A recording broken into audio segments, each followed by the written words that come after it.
Iran का nuclear programme कहाँ है? ये वो सवाल है जिसका पक्का जवाब किसी के पास नहीं था। ईरान कुछ बोलता था, इजराइल कुछ बोलता था और अमेरिका तो बहुत कुछ बोलता था। अब एक और ताज़ा रिपोर्ट आ गई है। क्या है उसमें वो बताएंगे। दूसरी तरफ एक नाम IAEA का भी जोड़ लीजिए। पहले राग अलाप रही थी कि ये सेंट्रीफ्यूज तबाह हो गए हैं, अब कुछ नहीं हो सकता। अब कह रही है कि कुछ महीनों में ईरान दोबारा अपना काम शुरू कर देगा। लेकिन ये किसी को नहीं पता कि ईरान के पास यूरेनियम है भी या नहीं, बचा है तो कहाँ रखा है। 400 किलो यूरेनियम तबाह हो गया तो कोई बात नहीं, लेकिन अगर बचा हुआ है तो दुनिया को इस पर ध्यान देना होगा, क्योंकि इससे न्यूक्लियर बम बन सकते हैं, जाने जा सकती हैं। इसलिए दुनिया सांस रोक कर इंतजार कर रही है कि ईरान का अगला कदम क्या होगा। क्या ये सिर्फ एक ब्रेक है या फिर लड़ाई की नई आग भड़कने वाली है? मिडिल ईस्ट और पूरी दुनिया के लिए अब सबसे बड़ा सवाल यही है कि क्या हम उस मोड़ पर हैं जहां से वापस लौटना मुश्किल होगा। तमाम सवालों पर विस्तार से चर्चा करेंगे। नमस्ते, मेरा नाम है सरवत और आप देख रहे हैं ललन टॉप का अंतर्राष्ट्रीय प्रसंगों से जुड़ा रोजाना का कार्यक्रम दुनियादारी। Brought to you by Sharda University, New India Assurance and Hire. Where the software engineer meets the gifted content writer. The world comes together at Sharda University. संयुक्त राष्ट्र संघ की परमाणु निगरानी संस्था है IAEA। इसके डायरेक्टर का नाम है जनरल राफेल ग्रोसी। उन्होंने ईरान के न्यूक्लियर प्रोग्राम पर एक बयान दिया है। कहा है कि अमेरिका के एयर स्ट्राइक से ईरान की न्यूक्लियर साइट को ज़्यादा नुकसान नहीं पहुंचा है। वो कुछ ही महीनों में फिर से यूरेनियम इनरिचमेंट शुरू कर सकता है। देखिए, उनके पास जो क्षमताएं थीं वो अभी भी हैं। कुछ ही महीनों में वे फिर से सेंट्रीफ्यूज की कतार लगाकर यूरेनियम इनरिचमेंट का काम शुरू कर सकते हैं। शायद उन्हें ये काम शुरू करने में इससे भी कम समय लगे। ईमानदारी से कहूँ तो ये कहना गलत होगा कि वहाँ सब कुछ खत्म हो गया है। हाँ, भारी नुकसान ज़रूर हुआ है, लेकिन पूरी तरह से सब कुछ खत्म नहीं हुआ है। यानी ग्रोसी ने यह माना है कि नुकसान हुआ है, लेकिन उतना नहीं जितना अमेरिकी राष्ट्रपति ट्रंप दावा कर रहे हैं। ग्रोसी का कहना है कि अमेरिका ने ईरान के 2 यूरेनियम इनरिचमेंट सेंटर्स पर 14 बंकर बस्टिंग बम गिराए थे। इससे भारी नुकसान हुआ, लेकिन ये उतना भी नहीं कि काम रुक जाए। मुमकिन है कि कुछ ही महीनों में काम फिर से शुरू हो जाए। Life can throw yonkers too. Don't get bowled over. Get insured with Rasta Apatti Kavach policy. Visit our website to know more. हालांकि इससे पहले के इंटरव्यूज में उन्होंने अलग दावा किया था। तब कहा था कि अमेरिका ने ईरान की 18,000 सेंट्रीफ्यूज को पूरी तरह ख़त्म कर दिया है, वो आउट ऑफ ऑपरेशन हो चुके हैं। लेकिन अब अलग बात सामने आई है।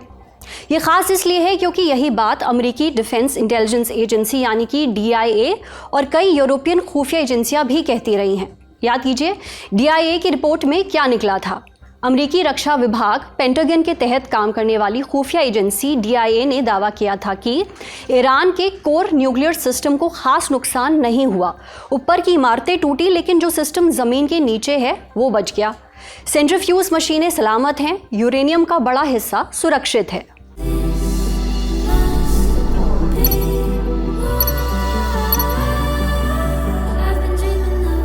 अब IAEA पर वापस आते हैं। उनके चीफ से सवाल किया गया कि अगर यूरेनियम शिफ्ट हुआ है तो कहाँ है। उन्होंने जवाब दिया कि हमें नहीं पता, कुछ को ख़त्म कर दिया गया होगा, ये भी हो सकता है कि कुछ को बचा लिया गया हो। फिर उनसे सवाल किया गया कि बचे हुए यूरेनियम से ईरान न्यूक्लियर बम बना सकता है। उन्होंने इस पर घुमाकर जवाब दिया, सुनिए।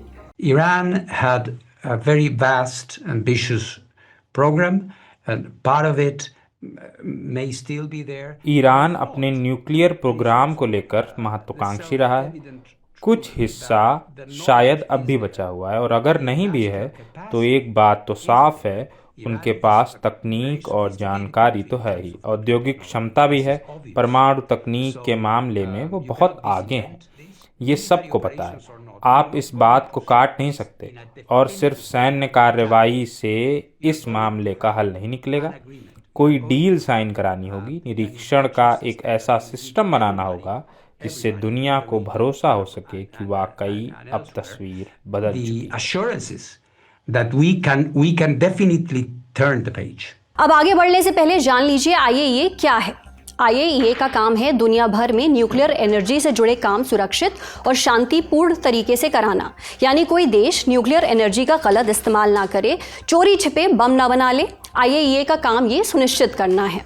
साल 1957 में IAEA की नींव रखी गई। फिर साल 1968 में एक अंतर्राष्ट्रीय समझौता किया गया था। 62 देशों ने इस पर साइन किया। तब तय हुआ कि 5 देशों को छोड़कर कोई भी देश अब परमाणु हथियार नहीं बनाएगा। इन देशों के नाम आप स्क्रीन पर देख सकते हैं। बाद में कई देश इस डील से निकलते रहे, जुड़ते रहे। इंडिया, इजराइल और पाकिस्तान ने इस ट्रीटी से जुड़ने से इनकार कर दिया और साउथ कोरिया 2003 में बाहर निकल गया। आज की तारीख में इन 4 देशों के पास परमाणु हथियार मौजूद हैं। इसी संधि को कहा गया treaty on the non proliferation of nuclear weapons या फिर NPT। यह तय किया गया कि IAEA NPT में शामिल देशों के न्यूक्लियर ठिकानों की जांच कर सकती है। IAEA के इंस्पेक्टर्स न्यूक्लियर प्लांट्स में जाकर जांच करते हैं और रिपोर्ट तैयार करते हैं और वो दुनिया के सामने आती है। लेकिन अब ईरान के मसले में IAEA का रोल लगभग खत्म होता दिख रहा है। हमने आपको पहले भी बताया कि 25 जून को ईरानी संसद ने एक विधेयक पास किया जिसके तहत अब ईरान IAEA को किसी भी तरह का सहयोग नहीं देगा। इसका मतलब है कि IAEA के इंस्पेक्टर्स को ईरान के परमाणु ठिकानों पर जाने, कैमरा लगाने और रिपोर्ट तैयार करने की परमिशन नहीं दी जाएगी। ईरान का कहना है कि जब तक उसके परमाणु ठिकानों की सुरक्षा की गारंटी नहीं दी जाती तब तक IAEA को एंट्री नहीं मिलेगी। जानकार कहते हैं कि ईरान को डर है कि उसके ठिकानों पर दोबारा हमला हो सकता है, इसलिए वो सुरक्षा की मांग कर रहा है। ईरान के न्यूक्लियर ठिकानों से IAEA के निकल जाने का मतलब क्या है, ये समझ लेते हैं। ईरान अपने न्यूक्लियर प्लांट्स में क्या कर रहा है, बम बना रहा है या नहीं बना रहा है, दुनिया को कुछ पता नहीं चलेगा। पारदर्शिता खत्म हो जाएगी, पता ही नहीं चलेगा कि असल में क्या हो रहा है। दूसरी ओर IAEA चीफ भी चेतावनी दे चुके हैं कि पिक्चर अभी बाकी है, काम दोबारा शुरू हो सकता है। DIA की रिपोर्ट और यूरोपियन खुफिया एजेंसी भी ये दावा कर रही हैं, लेकिन व्हाइट हाउस ने इन तमाम रिपोर्ट्स और दावों को खारिज कर दिया है। बात साख पर आई तो प्रेस कॉन्फ्रेंस बुलाई गई। सारी रिपोर्ट्स को मिट्टी में मिलाकर अमेरिका के रक्षा मंत्री पीट हेग्सेथ घर चले गए। लेकिन असली सवाल यह है कि ईरान के न्यूक्लियर प्रोग्राम की मौजूदा हालत क्या है और वो कितने पीछे गया। CNN और न्यूयॉर्क टाइम्स तो ऐसे मीडिया संस्थान हैं जिन्होंने पेंटागन से लीक हुई रिपोर्ट को प्रमुखता से छापा और फिर ट्रंप की आलोचना के भेंट भी चढ़ गए। अपडेट ये है कि ट्रंप प्रशासन इन अखबारों पर अपने सोर्सेज रिवील करने के लिए दबाव बना रहे हैं। सोर्स यानी वो व्यक्ति या संगठन जिसने वो रिपोर्ट इन संस्थानों के हाथ सौंपी। दरअसल 29 जून को ट्रंप फॉक्स न्यूज़ पर संडे मॉर्निंग फ्यूचर्स शो पर जर्नलिस्ट मारिया बार्टिरोमो से मुखातिब हुए। ट्रंप ने इस इंटरव्यू में कहा कि दोनों ही मीडिया संस्थानों के रिपोर्टर्स को अपने सोर्सेज रिवील करने होंगे। नेशनल सिक्योरिटी के लिए उन्हें अपने सोर्स जारी करने होंगे, इसके लिए उन पर दबाव बनाया जाएगा। ट्रंप विपक्षी पार्टी डेमोक्रेट्स पर रिपोर्ट्स लीक करने का आरोप लगा चुके हैं। ट्रूथ सोशल पर एक पोस्ट में उन्होंने ऐसा लिखा भी था। जब उनसे इस बाबत सवाल पूछा गया तो बोले कि उनके खिलाफ कार्रवाई होगी। आगे उनसे सवाल किया गया कि स्पेसिफिकली किस पर कार्रवाई करेंगे, तो जवाब आया कि पता लगाने के कई तरीके हैं जिसका इस्तेमाल प्रशासन जल्द करेगा, यानी सीधा जवाब नहीं दिया। अगला बड़ा सवाल इस इंटरव्यू में यूरेनियम शिफ्ट करने को लेकर किया गया था। कई रिपोर्ट्स में दावे किए गए थे कि अमेरिकी एयर स्ट्राइक से पहले ही ईरान ने 400 किलो यूरेनियम शिफ्ट कर दिया था।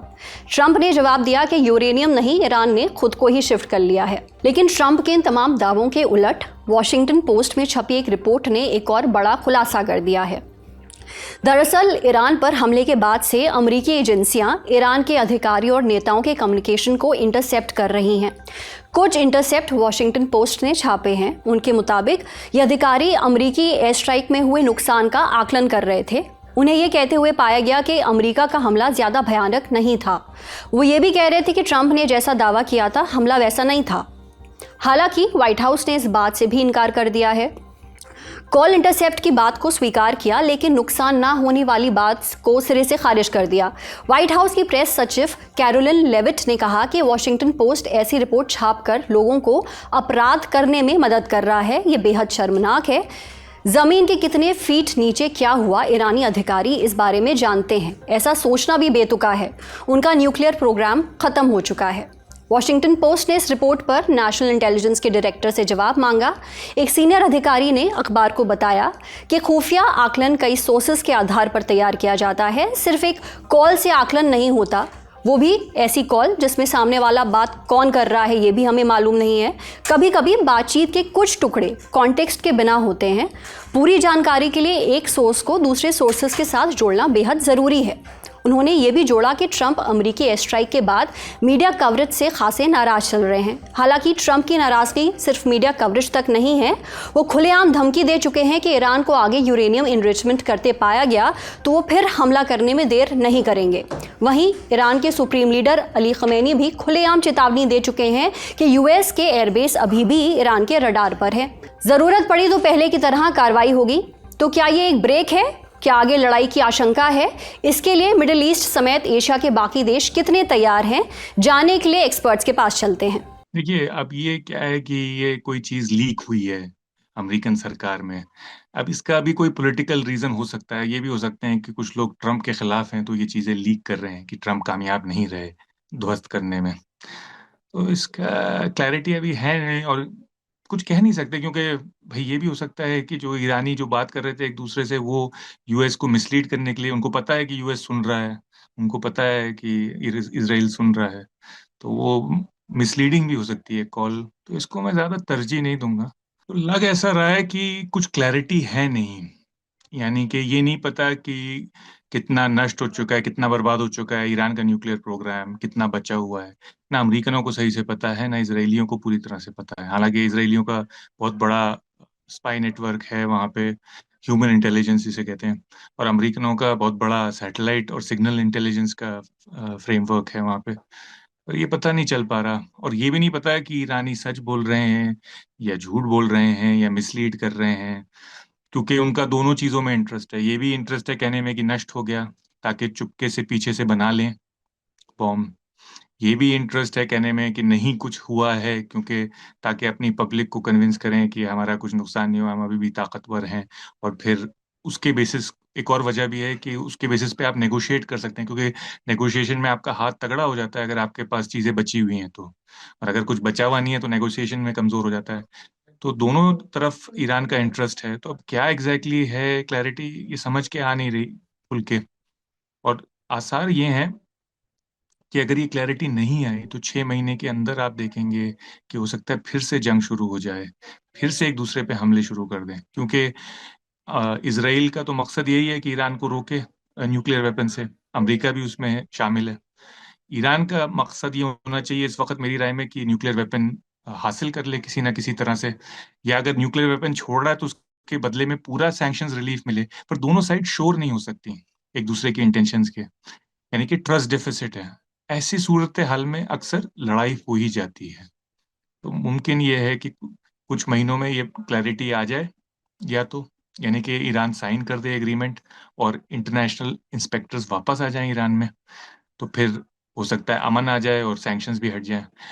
और जो ये नहीं हो पाया और दोनों साइड में शक व शुबा रहा तो इजराइल ईरान सीज फायर पर एक और अपडेट दे देते हैं। ईरान की राजधानी तेहरान में मौजूद एविन जेल पर इजराइल ने 23 जून को हमला किया था। जेल पर हुए हमले के बाद ही दोनों देशों के बीच युद्ध विराम की घोषणा की गई थी। अब ईरान की सरकारी मीडिया ने इसमें मारे गए लोगों का आंकड़ा जारी किया है। Iran judiciary news outlet Meezan के मुताबिक अटैक में 71 लोग मारे गए। जुडिशरी स्पोक्सपर्सन असगर जहांगीर के हवाले से मिज़ान ने छापा कि मरने वालों में जेल के प्रशासनिक कर्मचारी, सैनिक और कैदी प्रमुख तौर पर शामिल हैं। साथ ही उसमें मुलाकात या कानूनी फॉलोअप के लिए आए कैदियों के फैमिली मेंबर्स और पड़ोस में रहने वाले कुछ लोग भी मारे गए हैं। इजराइल के रक्षा मंत्री इजराइल कैट्स ने कंफर्म किया कि एविन जेल उन जगहों में शामिल है जिन्हें हमले में निशाना बनाया गया था। CNN की खबर कहती है कि ईरानी सरकार के आलोचक एविन जेल को ह्यूमन राइट्स वायलेशन का अड्डा मानते हैं। यहाँ पॉलिटिकल एक्टिविस्ट, जर्नलिस्ट और म्यूजिशियंस भी कैद थे। इस जेल में 2 फ्रांसीसी नागरिक सेसिल कॉलर और जैक पेरिस भी कैद थे। फिलहाल बड़ी खबर यहीं तक। अपडेट्स आप तक पहुंचाते रहेंगे। अब बढ़ते हैं सुर्खियों की तरफ। भारत अमेरिका ट्रेड डील से जुड़ी है। जब यूएस प्रेसिडेंट ट्रंप सत्ता में आए तो उन्होंने टैरिफ के बदले टैरिफ की पॉलिसी अपनाई। इसी के तहत भारत पर 26% टैरिफ लगाया गया, फिर 90 दिनों तक होल्ड लगाया। अब खबर है कि सब सुलट लिया गया है। डील लगभग हो चुकी है। क्या होगा इस समझौते में? ये समझौता मुख्य रूप से एग्रीकल्चर, ऑटोमोबाइल, इंडस्ट्रियल गुड्स और लेबर इंटेंसिव प्रोडक्ट्स वाले सेक्टर्स पर केंद्रित रहेगा। अमेरिका इंडस्ट्रियल गुड्स मसलन ईवीज, वाइन, पेट्रोकेमिकल, डेयरी और कुछ कृषि सामानों पर रियायतें चाहता है। डेयरी प्रोडक्ट्स पर भारत के लिए रियायतें देना थोड़ा मुश्किल होगा। इससे पहले भारत ने किसी भी फ्री ट्रेड डील में इसे शामिल नहीं किया है। भारत अपने टेक्सटाइल, ज्वेलरी, चमड़ा, प्लास्टिक, अंगूर, केले इत्यादि पर छूट चाहता है। ये वो सेक्टर हैं जहां भारत की ज़्यादा जनसंख्या इन कामों में शामिल है। डील घोषणा की संभावित डेट 8 जुलाई है। बाकी अगर डिटेल में जानना चाहते हैं तो देखें हमारा फाइनेंशियल बुलेटिन खर्चा पानी। इसका आज का एपिसोड लिंक आपको डिस्क्रिप्शन में मिल जाएगा। अगली सुर्खी बांग्लादेश से है। फिर से माइनॉरिटीज़ पर अत्याचार की खबरें सामने आई हैं। वजह है वहां का कुमिल्ला शहर में एक हिंदू महिला का बलात्कार। इस मामले में मुख्य आरोपी फजर अली समेत 5 लोगों को गिरफ्तार किया गया। पुलिस के मुताबिक फजर ने महिला से रेप किया और बाकी आरोपियों ने वीडियो बनाया। इंडिया टुडे ने स्थानीय मीडिया के हवाले से लिखा कि आरोपी बांग्लादेश नेशनलिस्ट पार्टी का स्थानीय नेता है। कुमिल्ला के एसपी नज़ीर अहमद खान ने ढाका ट्रिब्यून को बताया कि विक्टिम ने 27 जून को मुरादनगर थाने में शिकायत दर्ज कराई थी। इसके बाद कार्रवाई की गई। शिकायत में कहा गया, विक्टिम का पति दुबई में काम करता है, उसके 2 बच्चे हैं। वो स्थानीय त्योहार हरी सेवा के लिए बच्चों के साथ अपने पिता के घर गई थी। 15 दिनों से वहीं रह रही थी। 26 जून की रात 10 बजे आरोपी फजर अली महिला के घर पहुंचा। दरवाज़ा खोलने को कहा। पीड़िता ने मना किया तो वो जबरन दरवाज़ा तोड़कर अंदर घुस गया और बलात्कार को अंजाम दिया। अखबार डेली स्टार के मुताबिक फजर महिला के पड़ोस का ही रहने वाला है। वो पहले भी उसका पीछा करता रहा है। बांग्लादेश डेली प्रथम आलो के हवाले से इंडिया टुडे ने लिखा कि घटना के वक्त पीड़िता के फैमिली वाले स्थानीय मेले में गए थे और वो घर पर अकेली थी। परिवार ने 35,000 टका का लोन ले रखा था। कर्ज चुकाने की तारीख निकल चुकी थी। इसके बहाने ही फजर पीड़िता के परिवार से मिलने गया था और वारदात को अंजाम दिया।